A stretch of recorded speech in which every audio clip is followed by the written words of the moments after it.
죄의 종이 돼서 그냥 죄 짓는 게 습관이었고, 죄를 짓고 나면은 양심의 가책이 오고, 또 죄 지은 것 때문에 나나 내 자손이 벌받지 않겠나, 저주받지 않겠나는 두려움에 빠져 사는 우리들을 위해서 하나님은 그 아들을 보내주셨고, 우리의 죄와 우리의 형벌을 그에게 다 담당시켜 주셨습니다. 아멘. 이 사실이 머리로 이해가 안 되고 가슴으로 뜨겁게 느껴지는 그 순간부터 그 사람은 죄의 종에서 벗어납니다.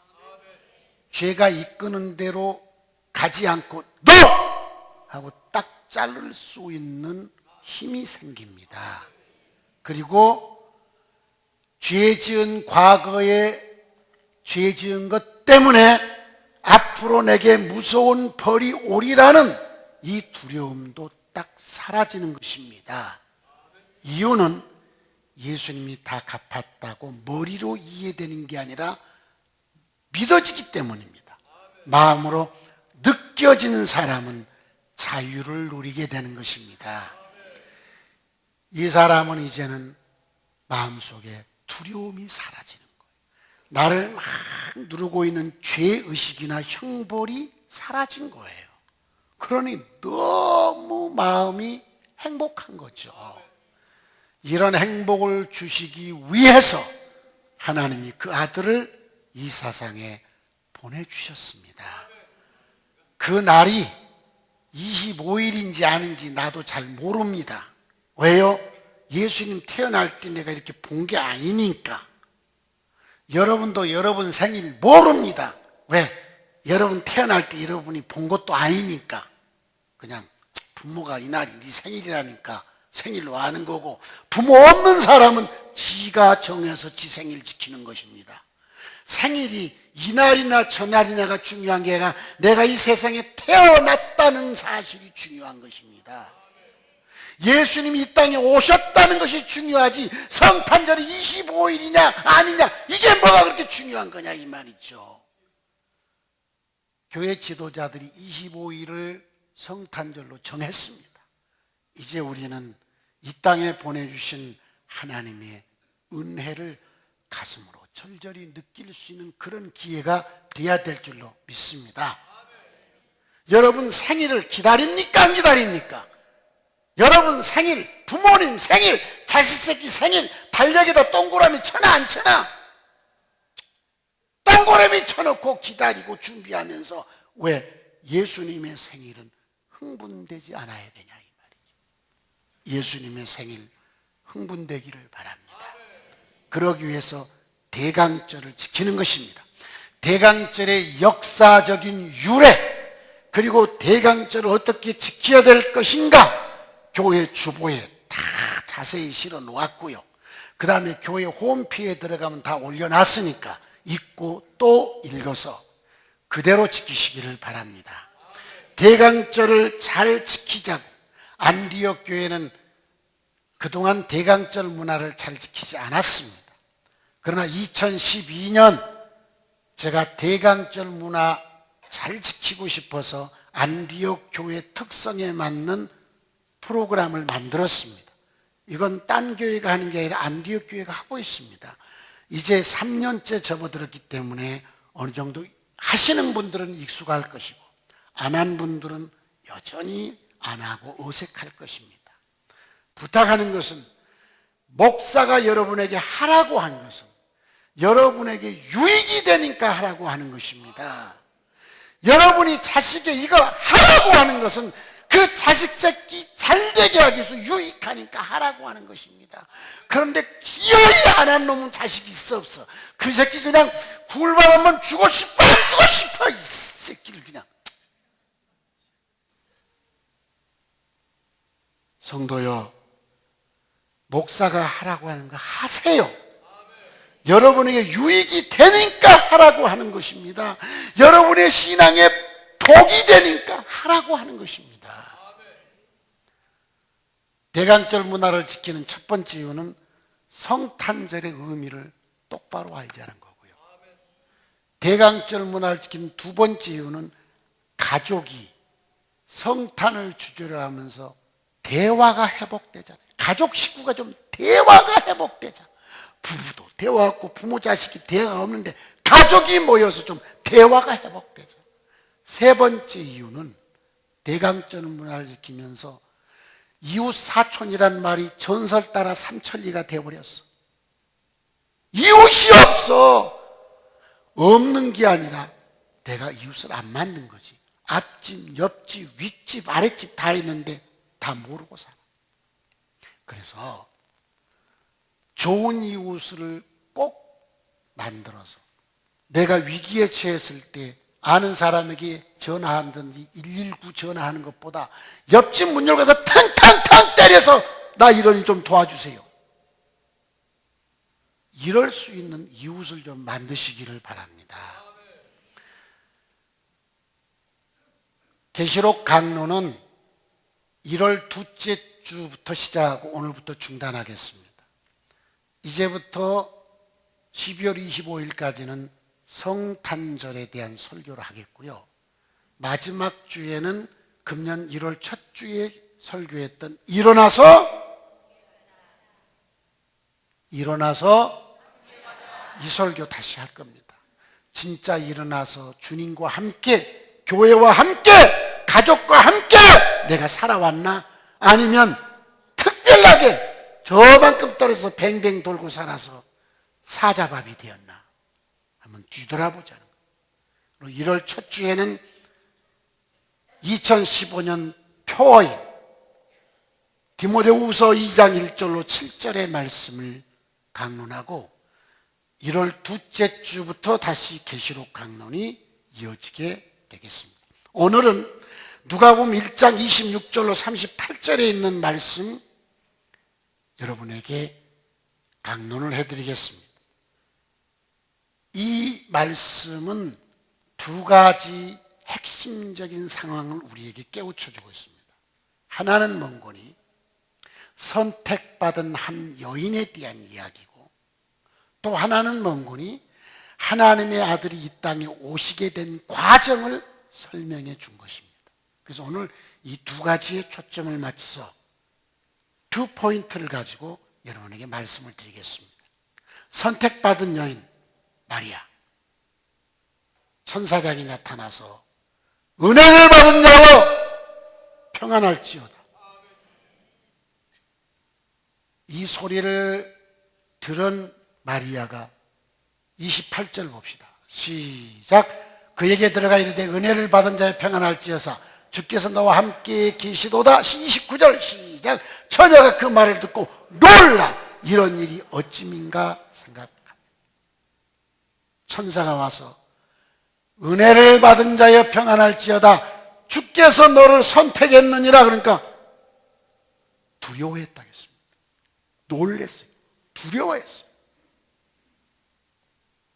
그리고 어찌민가 생각했어요. 어찌민가 생각했다.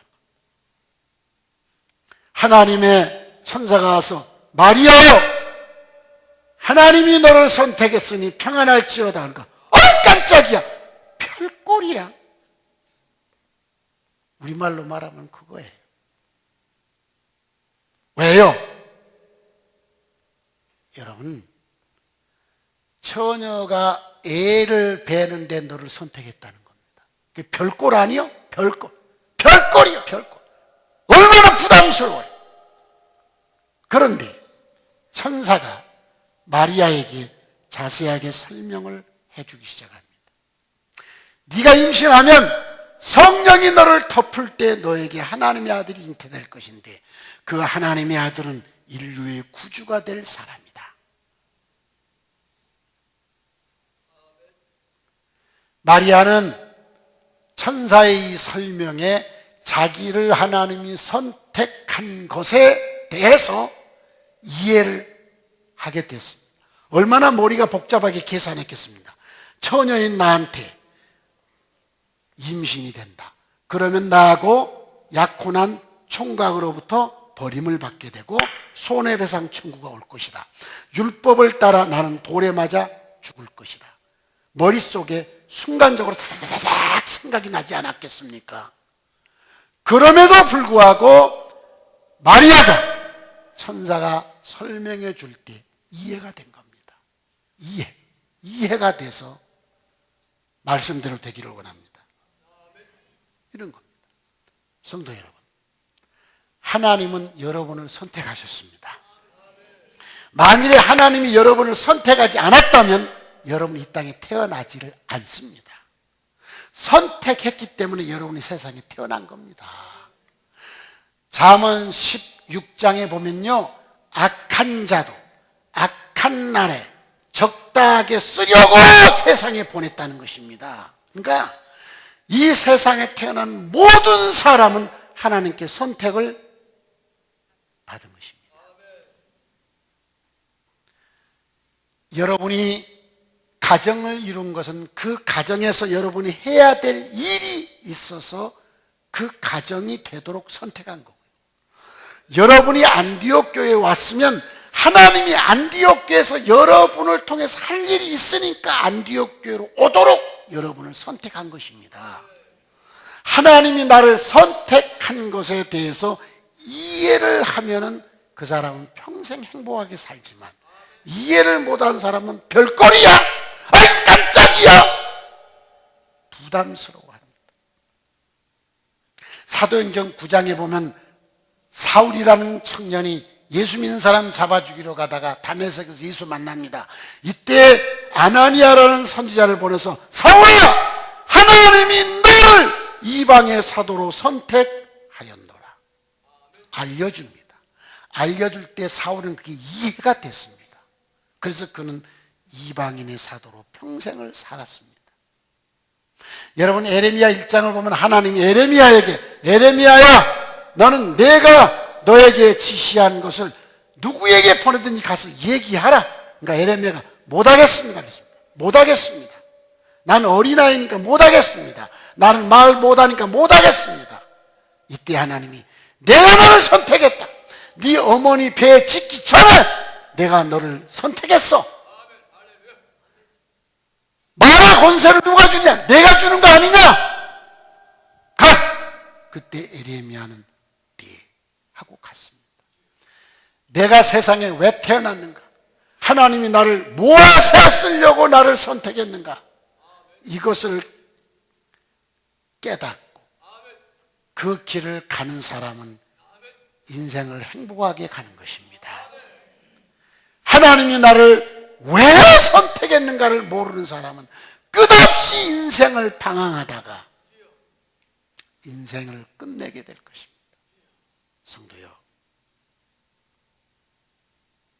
성경에 나와 있는 믿음의 선배들은 하나님이 나를 왜 선택했는가를 확실히 알았다고 기록하고 있습니다. 그리고 그는 흔들림 없이 하나님이 선택해 주신 그 길을 계속 걸어가서 인생을 마감합니다. 바울은 이렇게 말합니다. 내가 선한 싸움을 싸우고 믿음을 지키고 달려갈 길을 다 달려갔으니 나를 위해서 이제는 의의 면류관이 예비되었습니다.